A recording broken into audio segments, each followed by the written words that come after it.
que tengo para... Ahí debe estar grabando.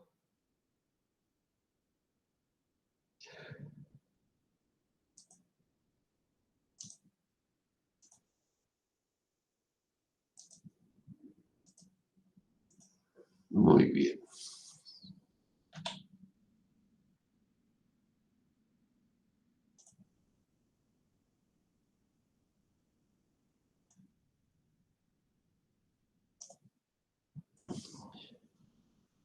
Bueno,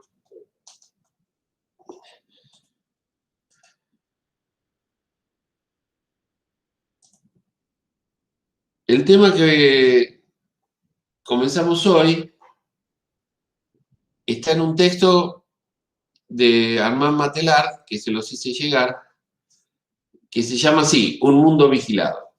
¿Sí? Lo que vamos a ver fundamentalmente son las relaciones que hay entre las tecnologías de comunicación y las distintas investigaciones científicas que fueron a lo largo de los últimos 2 siglos, es decir, el siglo XIX, siglo XX, por supuesto lo que va del XXI, fueron poniendo cada vez más énfasis en la cuestión de la vigilancia, de la seguridad, como una forma de resguardar el orden social, pero no necesariamente a través de la protección de los ciudadanos, sino con el objetivo de proteger al poder. El primer autor que vamos a conocer es este señor Jeremy Bentham, de origen británico, de origen inglés, padre del utilitarismo. Él, digamos, en aquella época, no tanto como ahora, los sabios eran personas que sabían de todo, de arquitectura, de matemática, de filosofía. Y él fue quien diseñó lo que vamos a ver ahora dentro de un par de minutos, con el nombre de panóptico. Panóptico en griego significa que se ve todo. Sinóptico significa que se ve, digamos, de manera simultánea y en conjunto. En cambio, el panóptico, que recibe este nombre por el diseño de Jeremy Bentham, es una construcción que permite cuidar, vigilar a una población determinada, por ejemplo, una cárcel, también un hospital, también una escuela, también una fábrica, desde un solo puesto de observación. Es decir, vos cuidás a una población numerosa, pero con pocos guardias. Este Jeremy Bentham se dedicó a la reforma penitenciaria, que por aquellos años del 1700 y pico, ¿no es cierto?, es decir, siglo XVIII, había dejado de ser la cárcel, digamos, la guarida o el lugar donde guardar a los que iban a ser ejecutados a muerte. Hasta el siglo XVIII eran muy pocas las cárceles. ¿Por qué? Porque a los culpables de delitos difíciles, de delitos, digamos, graves, directamente se los ejecutaba. No se los guardaba en las cárceles, vamos a decirlo así mal.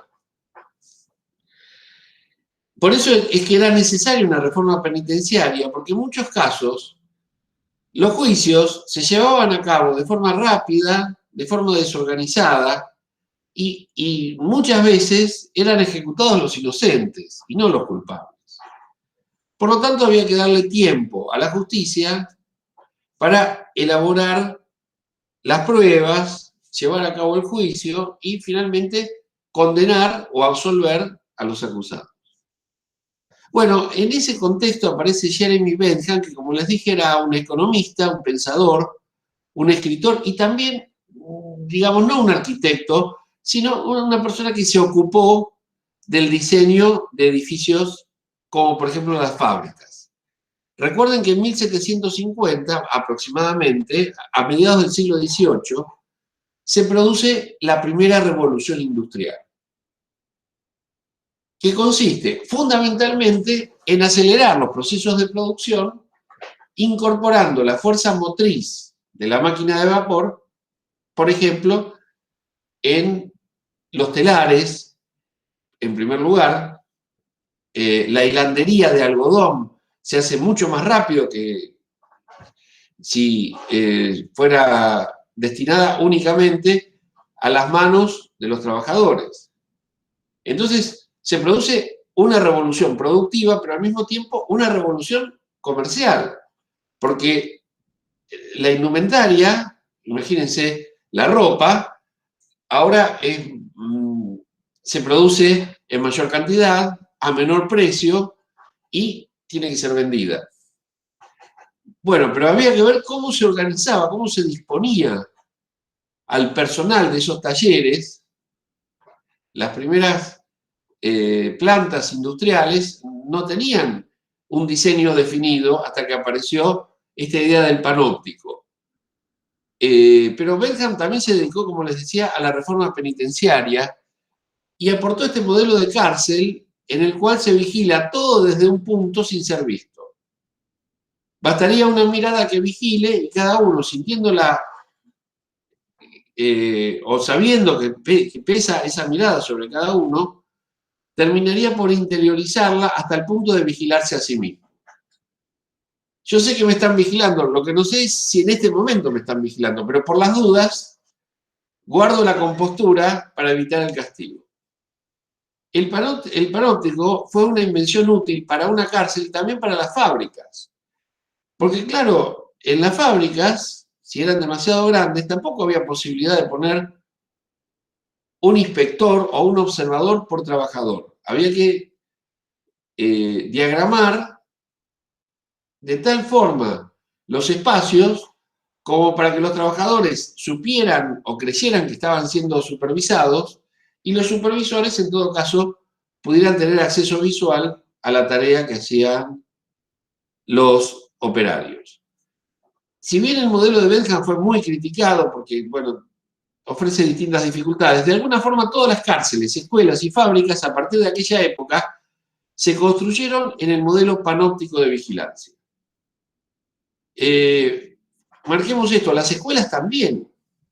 No olviden que en las escuelas hay por lo menos un personal, los preceptores, etcétera, que reunido no llega a ser el 10% de la población total de la escuela.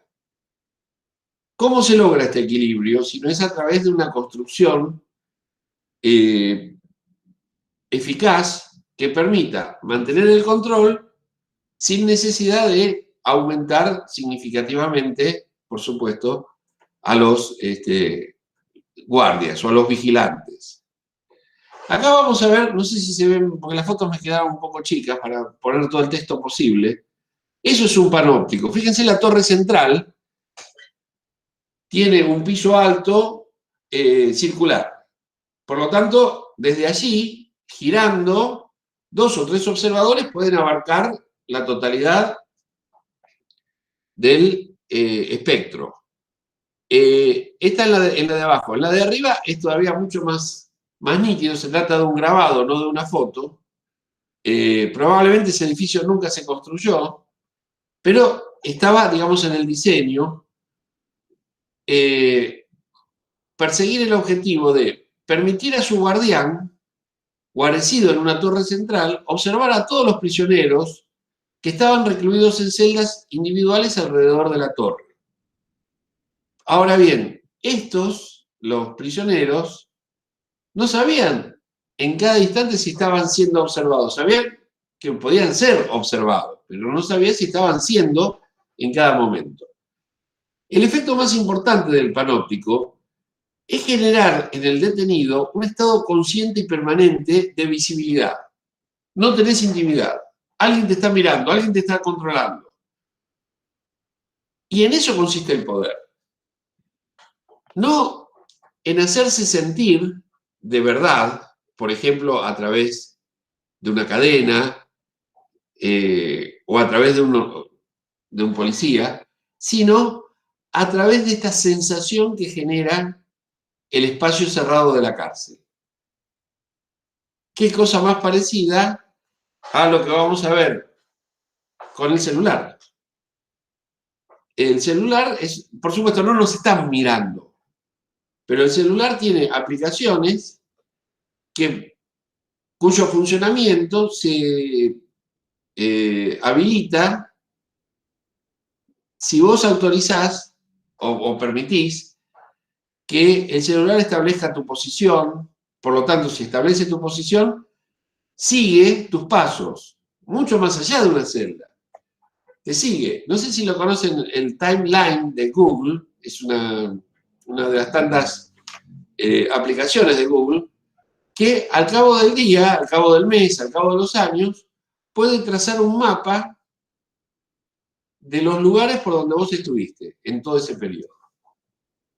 Ustedes dirán, bueno, pero a mí me sirve. Ok, no quiero decir que no te sirva a vos. El problema es que esa información puede ser útil para otra cosa. Y vos la estás brindando a cambio de tu consentimiento. No te dan dinero por eso. Bueno, a comienzos del siglo XIX, cuando el panóptico comenzó, digamos, como modelo, comenzó a ser implementado en las cárceles, generó un cambio en las expectativas de las personas. Y hasta entonces podían convertirse, muchos, no lo digo que lo hacían todos, en impostores. No había fotografía. Nadie tenía idea de tu rostro. Digamos, y al cabo de los años, tampoco se podía prever cómo sería tu rostro años después, si por ejemplo adelgazabas o envejecías seguro, o si engordabas. Bueno, el panóptico junto con la fotografía, esto lo vamos a ver más adelante, fueron elementos, atención, que se implementaron especialmente como una forma de ejercicio del poder en las sociedades modernas. En las sociedades premodernas, hasta, digamos, mediados del siglo XVIII, no es que no era necesario este poder. Lo que pasa es que podía actuar el poder de una forma mucho más bestial, mucho más autoritaria. A partir de la Revolución Francesa, que se produce en 1789, comienzan las sociedades occidentales un nuevo régimen, una nueva organización del poder. Los franceses lo llaman el Nouvel Régime, el nuevo régimen. ¿Y en qué consiste? Consiste precisamente en otorgar a los ciudadanos la libertad que las monarquías, el soberano, el despotismo ilustrado, la monarquía absoluta, no concedían. Las repúblicas comenzaron a conceder esa libertad para el ejercicio de los ciudadanos. Libertad que no se va a limitar exclusivamente a la libertad de circulación.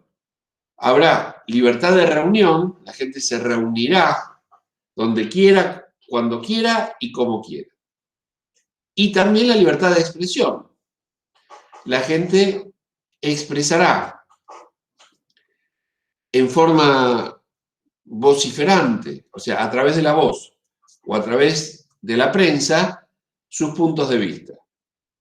Nosotros hemos nacido bajo un régimen liberal, donde todas estas libertades son consideradas fundamentales. Si recuerdan la bronca que había el año pasado por el tema de las cuarentenas,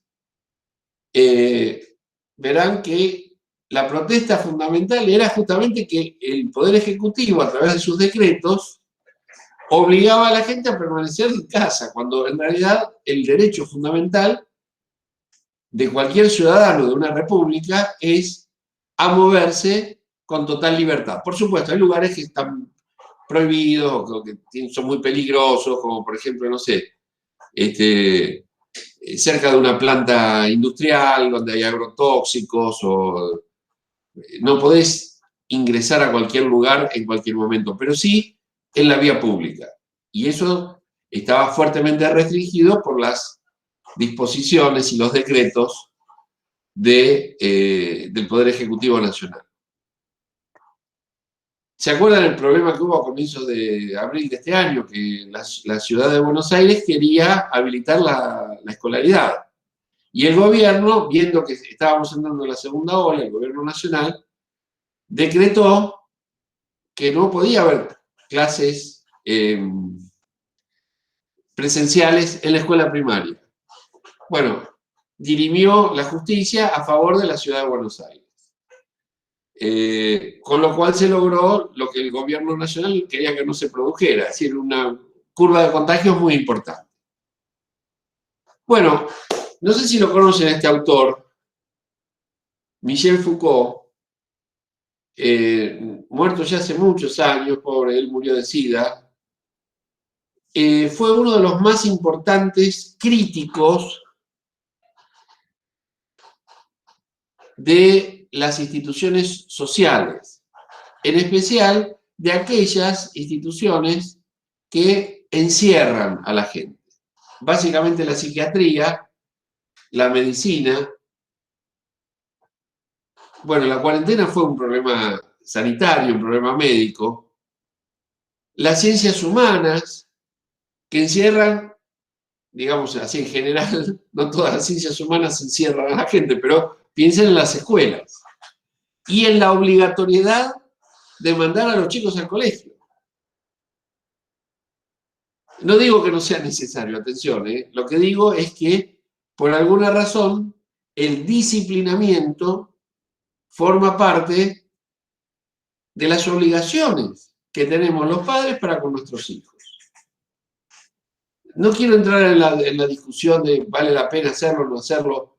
Lo que quiero decir es que el sistema de prisiones, el sistema hospitalario, el sistema de la psiquiatría, ¿cuánta gente, cada vez menos por suerte, cuánta gente pasó muchos años encerrada en hospitales psiquiátricos?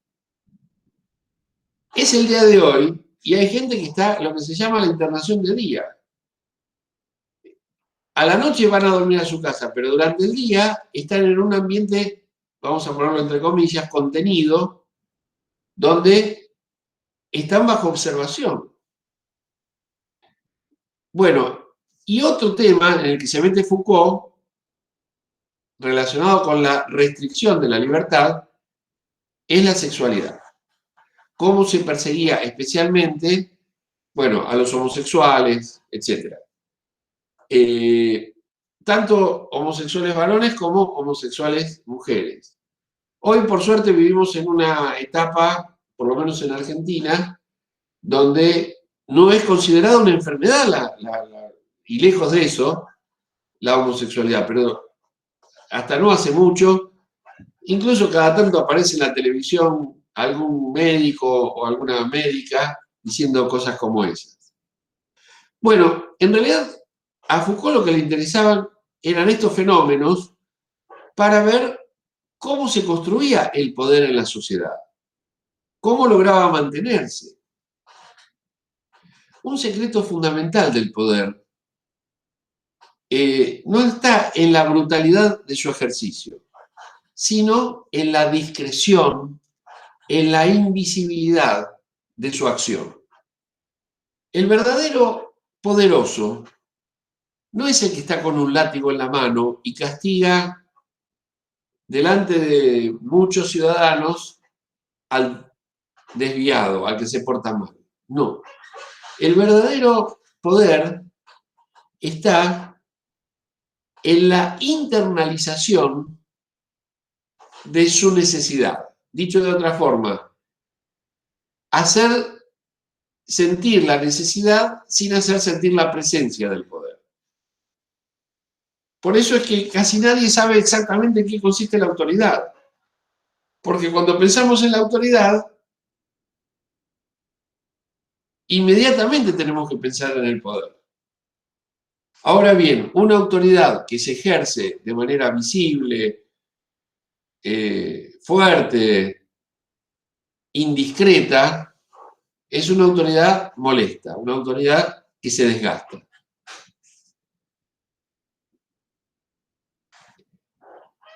Bueno, Foucault es uno de los autores más importantes de los últimos 40 años, y tal vez más. Él murió hace casi 40 años. Porque descubrió, a diferencia de lo que propone el marxismo, que la lucha de clases es uno de los tantos conflictos que vive la sociedad, pero no el único. Otros conflictos tienen que ver precisamente con la restricción de la libertad, con la restricción que pesa sobre todos los ciudadanos en una sociedad libre, que por lo tanto, por tener tantas restricciones, tiende a ser cada vez menos libre. Estos días recibe mucha atención un candidato de la ciudad de Buenos Aires, candidato a diputado, Milei, que además de su aspecto, podríamos decir, no muy atildado, con su cabello, es una persona que parece ser joven. Se debe teñir el pelo, no viene al caso. Lo que sí viene al caso es que su discurso es fundamentalmente de barricada. Esto es un discurso que moviliza especialmente a los jóvenes. ¿Quién no quiere ser libre? ¿Quién no quiere eliminar todas las restricciones? ¿Quién no quiere ser poderoso eligiendo por sí mismo todo lo que sea su capricho o su deseo o su pasión? ¿Cuál es el problema? Que este concepto de libertad es un concepto, podríamos decir, abstracto, caricaturesco. No sirve casi para nada. Porque la ley no es, perdón, la libertad no es nada si no hay una ley. Los animales son libres. Por supuesto, un pájaro, si vos lo tenés en la jaula, no es libre. Pero si vos lo soltás al pájaro, si vos soltás y dejás que tu perro o tu gato salgan a la calle, van a ser libres porque no van a estar sometidos a las reglas que vos como amo o como ama del perro le imponen. Por ejemplo, que no ensucien el patio, que no rompa las plantas, etc. Es decir, lo vas educando al perro.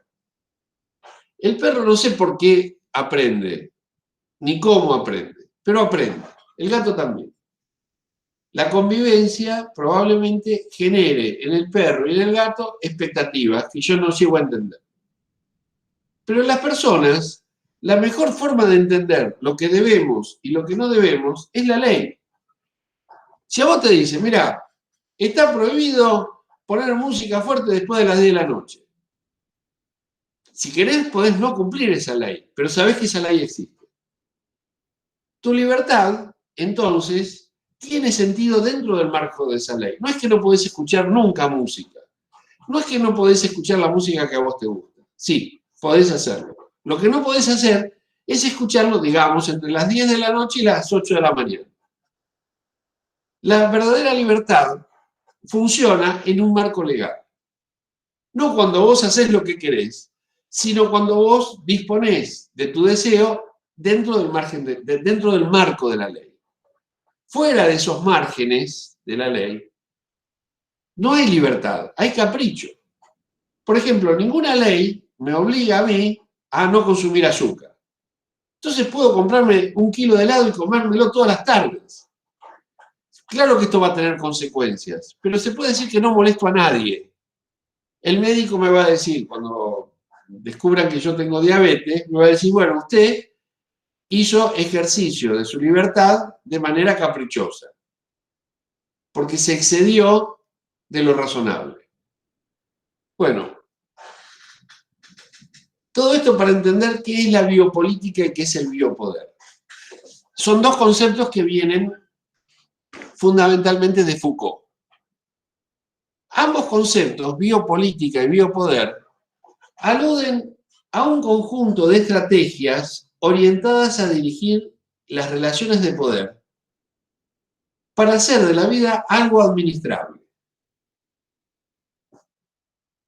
Dije bien, hacer algo de la vida administrable. La biopolítica es un tipo de política y de gestión que busca este biopoder. ¿Y cómo se establece la biopolítica? Bueno, se supone que todo el mundo quiere conservar su vida. Y por lo tanto se establecen normas o leyes acerca de lo que es lo deseable. El peso deseable, la estatura deseable. Y sobre esa base es que el cuerpo pasa a ser un objeto de la administración. Somos el cuerpo, mejor dicho, cada uno de nosotros es su propio cuerpo. No es que tenemos un cuerpo, somos ese cuerpo. Solo que para asegurarnos la libertad del cuerpo, necesitamos, o en todo caso, el poder social impone la ley para que disfrutemos de esa libertad. Insisto, sin ley no obramos libremente, obramos caprichosamente. No, lo cual no quiere decir que sea necesariamente ni peligroso o que no sea placentero. Es placentero y es peligroso. Pero no necesariamente es placentero y no necesariamente es peligroso que sigamos nuestro propio capricho. La cuestión está en que en la vida social nuestros derechos tienen que articular con los derechos ajenos.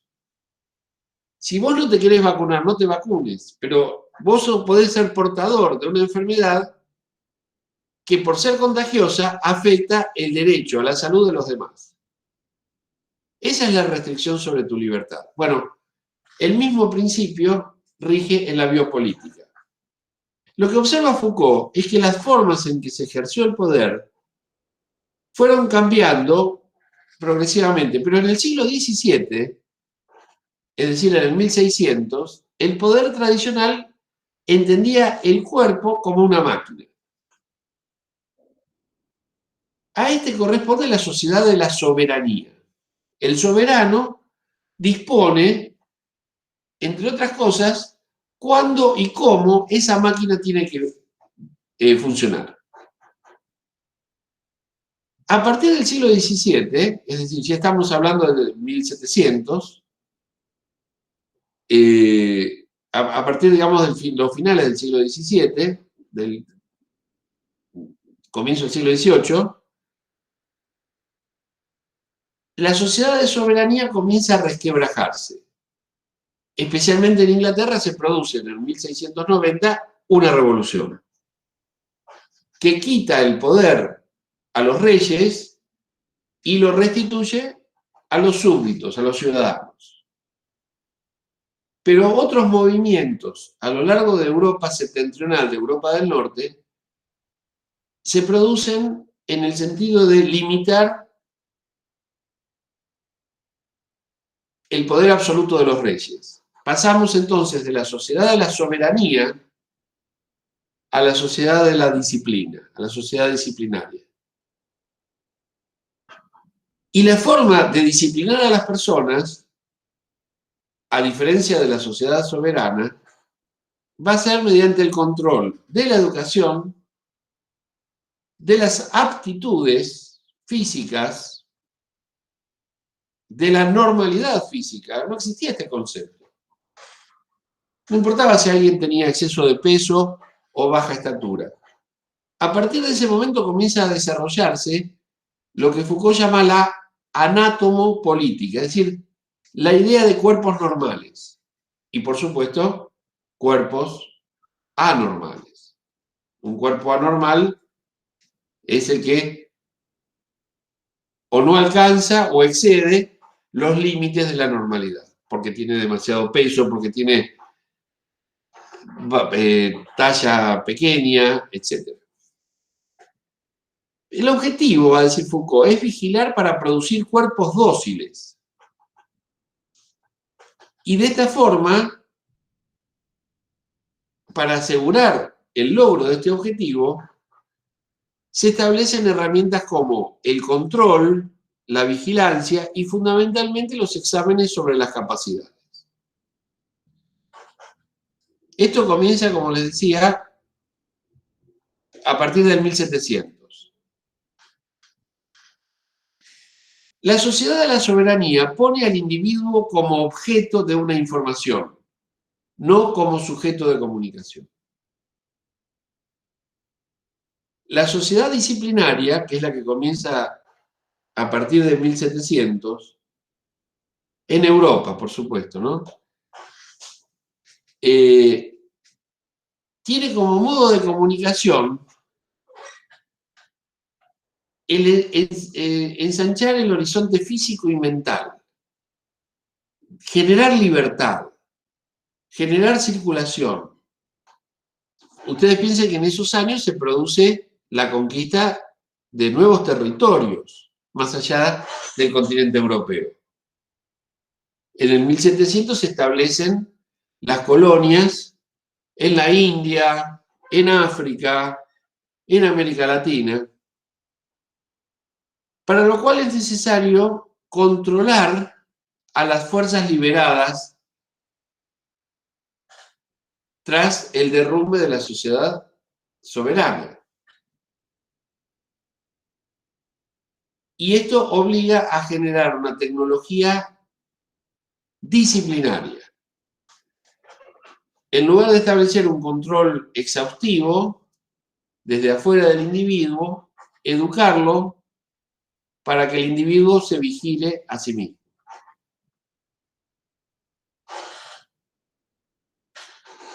Esto es una cita textual del texto que yo les compartí hoy más temprano. Con el proyecto de sociedad liberal aparece un nuevo arte de gobernar, una nueva racionalidad gubernamental, que tiene en cuenta a la masa, la especie humana, la multiplicidad, el público, es decir, la población tomada desde el lado de sus opiniones, formas de hacer, comportamientos, hábitos, temores, prejuicios, exigencias. Vamos, todo aquello sobre lo que se puede influir mediante la educación, las campañas y las convicciones. A diferencia de la sociedad disciplinaria que se ejerce sobre los cuerpos, esta sociedad, la sociedad de seguridad, se ejerce sobre el conjunto de la sociedad. Afecta no al cuerpo de las personas, sino a la vida de los hombres, en contraste con el poder sobre la muerte que caracterizaba la prerrogativa del soberano. Hemos ingresado, por lo tanto, en una sociedad en la cual la libertad, en lugar de ser restringida por el soberano, comienza a ser controlada y vigilada desde el ámbito de las opiniones, desde el ámbito de las capacidades intelectuales, los hábitos y los prejuicios. La sociedad disciplinaria es centrípeta. El individuo encerrado en su alvéolo, dice, es decir, encerrado en su casa, es visto pero que no ve. Es objeto de una información, jamás sujeto en una comunicación. Insiste Foucault en vigilar y castigar. La segunda, que es la nuestra, la sociedad de la seguridad, es centrífuga.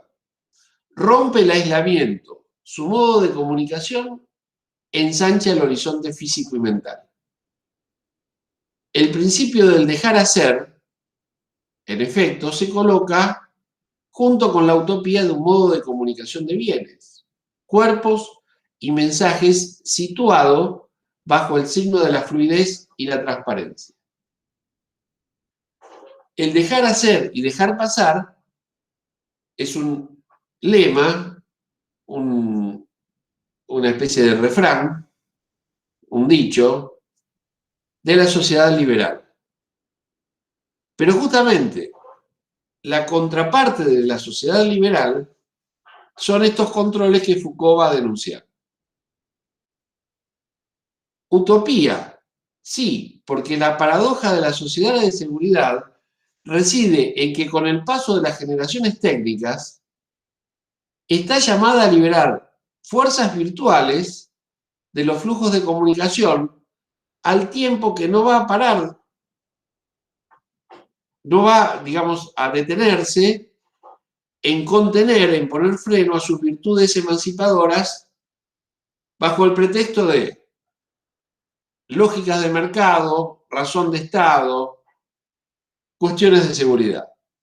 La sociedad de seguridad no elimina a la sociedad disciplinaria, la integra, pero no la suprime, la completa, la perfecciona. Sociedad de seguridad, la nuestra, y la sociedad disciplinaria, la sociedad previa, se articulan. Cada una a su manera fomenta la producción de un nuevo conocimiento del poder respecto de los individuos. Estos, los individuos, pasan a ser objetivos de una anatomía y una economía de las formas de poder. La mujer se tiene que preparar para ser madre. El hombre se tiene que preparar para trabajar en la fábrica. Y para esos objetivos se implementan distintos dispositivos educativos. No necesariamente formales como la escuela, sino culturales como por ejemplo el deporte o el entretenimiento en el caso de las mujeres. Yo no sé ustedes que son mucho más chicas que yo, si les habrá pasado que cuando eran chicas, ¿qué les compraban? La muñeca. ¿Para que jueguen a qué? ¿A la mamá? ¿O no? No, A mí me compraban pelotas, profe. bueno, en tu caso puede haber sido excepcional. Por eso digo, Fui excepción, sí. pero igual No, vos, a mí también, ¿eh? A mí también. ustedes chicas son mucho Pero, más jóvenes que yo. Yo te estoy hablando de chicas que hoy tendrían 60 años, ¿sí? Que podrían ser las madres de ustedes o las abuelas. Piensen en esto. A las chicas se les regalaba, a mi prima, que tiene mi edad, le regalaban, ¿sabes qué? El juego para jugar a la visita. Eso lo habrán visto. Los pocillos, ¿o no? Bueno, a eso se refiere Foucault con los dispositivos que van disciplinando las expectativas de vida. A ustedes tuvieron suerte, pero además nacieron mucho después que la vigencia de todas estas cosas se discontinuara, por suerte. Pero ojo, que hay lugares en el mundo y también en Argentina donde esto todavía no ha pasado de moda. Por supuesto que las cosas han cambiado mucho. Hoy son diferentes. Profe, Sí, entonces el mandato social también se forma acá, ¿no? El mandato. exactamente. Uno tiende a pensar que son hábitos culturales inocentes, que los puede cambiar por otros, pero que en realidad no persiguen un fin específico.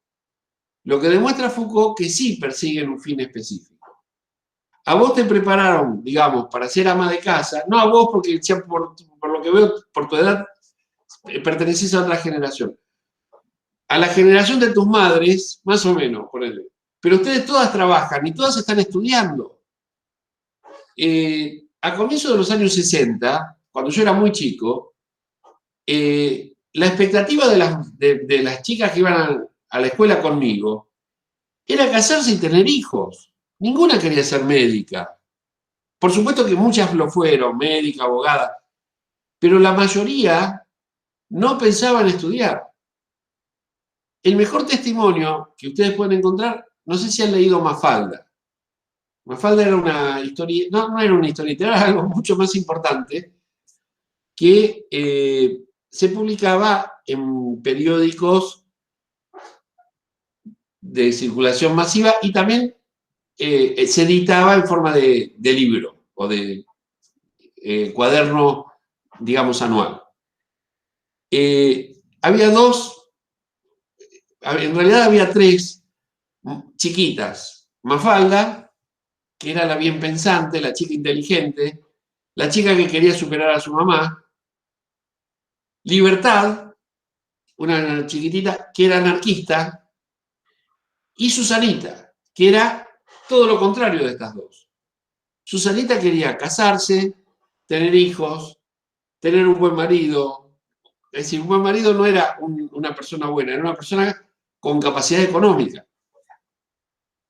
Desde entonces quedó el nombre Susanita como apodo para las chicas, podríamos decir, conservadoras. En cambio, Mafalda o Libertad eran el emblema de la rebeldía de aquellos años. El dibujante, creador de todos estos personajes, tenía como seudónimo Quino. Murió hace, no sé si el año pasado o el anteaño. Y es un hombre que hoy tendría un poquito menos de 90 años, pero que hace 60 años tenía 30 años. Y que cuestionaba ya, desde el humor costumbrista, estas expectativas, digamos, relacionadas con los roles femeninos y masculinos. Los movimientos feministas han hecho mucho a favor de estos cambios. Pero atención, los cambios no son solo favorables. Así como en el hogar de los años 60, el salario del marido era más o menos suficiente para atender las necesidades, hoy ya ven ustedes que un solo ingreso familiar no es suficiente para atender el alquiler, etc. Y los gastos. Esto quiere decir que la mujer se ha incorporado al mercado de trabajo, ha aumentado la fuerza de trabajo ocupada, al mismo tiempo que se redujo la capacidad adquisitiva del salario. Y encima las tareas domésticas las tienen que hacer las mujeres, porque son las que aprendieron a hacerlas. Por supuesto que los varones podemos lavar los platos, etc. Pero estamos en una transición en la que se verifica esto que decía Foucault. La sociedad nueva no elimina la anterior, la integra, se articula con ella. Y cada una, a su manera, fomenta la producción de un nuevo conocimiento de los individuos como objetivos de una anatomía y una economía de las formas de poder. Generaciones anteriores hacían o determinaban que las mujeres tuvieran 3, 4 hijos. Hoy, la mujer no puede atender tantos partos y tantos chicos porque el salario, entre otras cosas, primero porque la mujer quiere, con legítimo derecho, trabajar, estudiar, etc. Pero en segundo lugar, el salario medio del empleado de comercio, del empleado industrial, del trabajador en blanco, el que tiene la suerte de trabajar en blanco, no tiene el poder adquisitivo que permita que un solo ingreso familiar atienda todas las necesidades. Bueno, hace un ratito hablamos del dejar hacer, dejar pasar.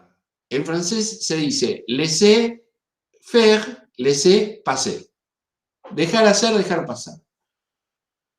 El que introdujo este apotegma, esta consigna, fue este señor Quesnay, François Quesnay, que nació a finales del siglo XVII y murió en la segunda mitad del siglo XVIII.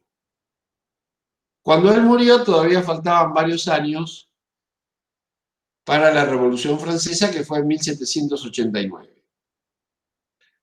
Quesnay se dedicó a los estudios económicos y hasta tal punto creía que la naturaleza era la mejor maestra de la sociedad que llamó a su teoría económica la fisiocracia, el gobierno de la naturaleza. Fue pionero en el uso de modelos primitivos de programación matemática en sus estudios económicos. Tal vez fue él uno de los padres de la economía moderna.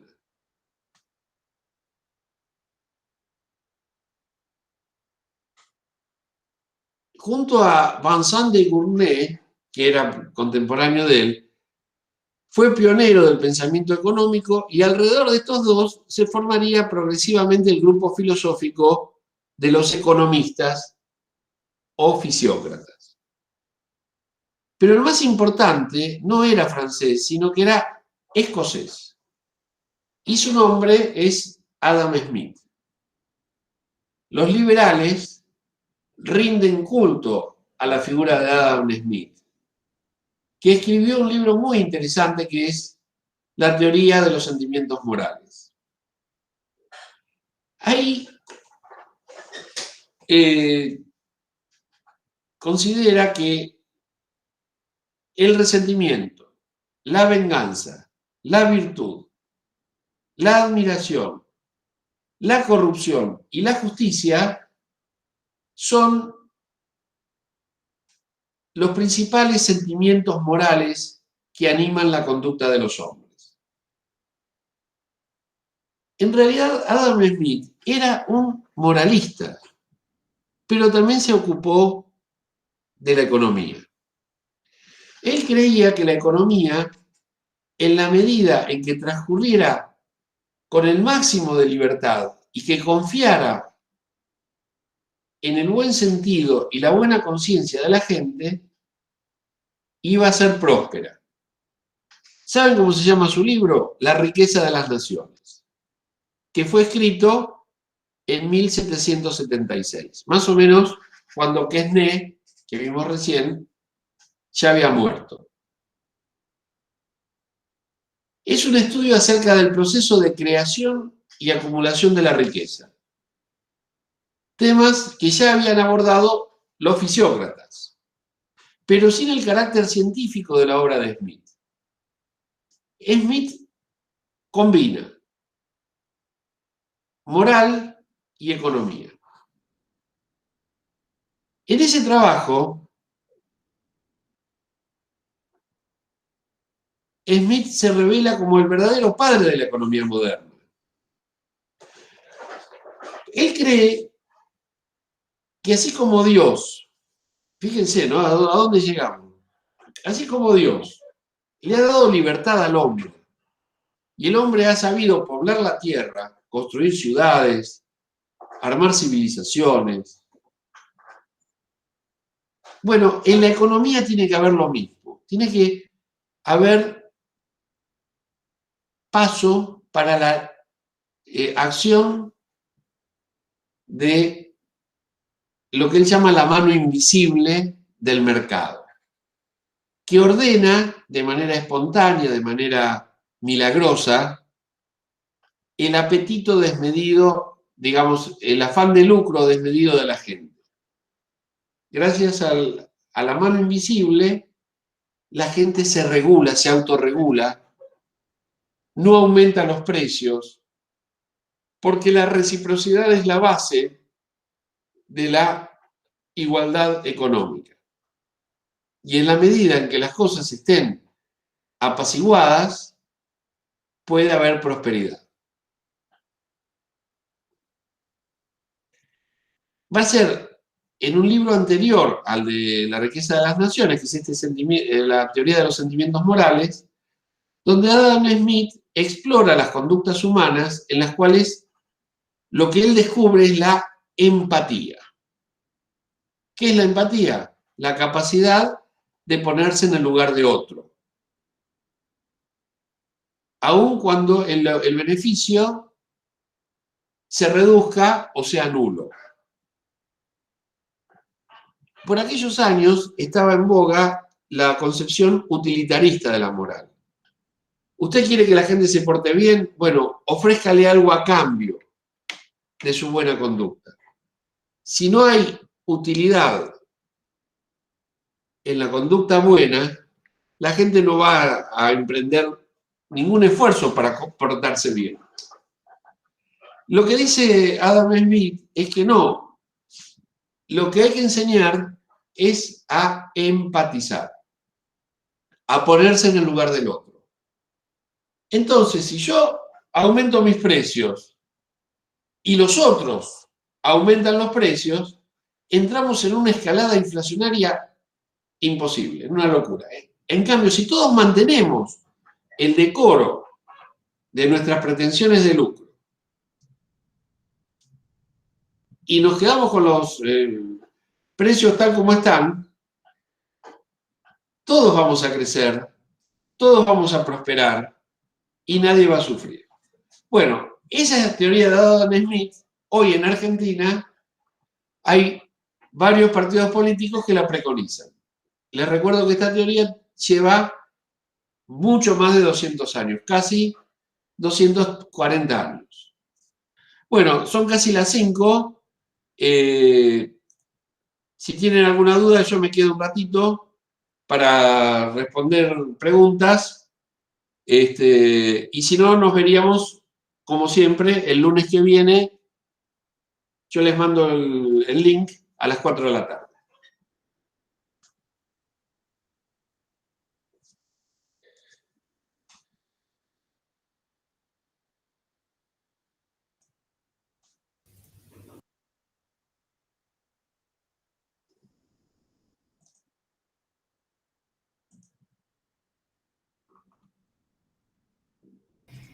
Bueno, profe, yo lo dejo hasta el lunes que viene.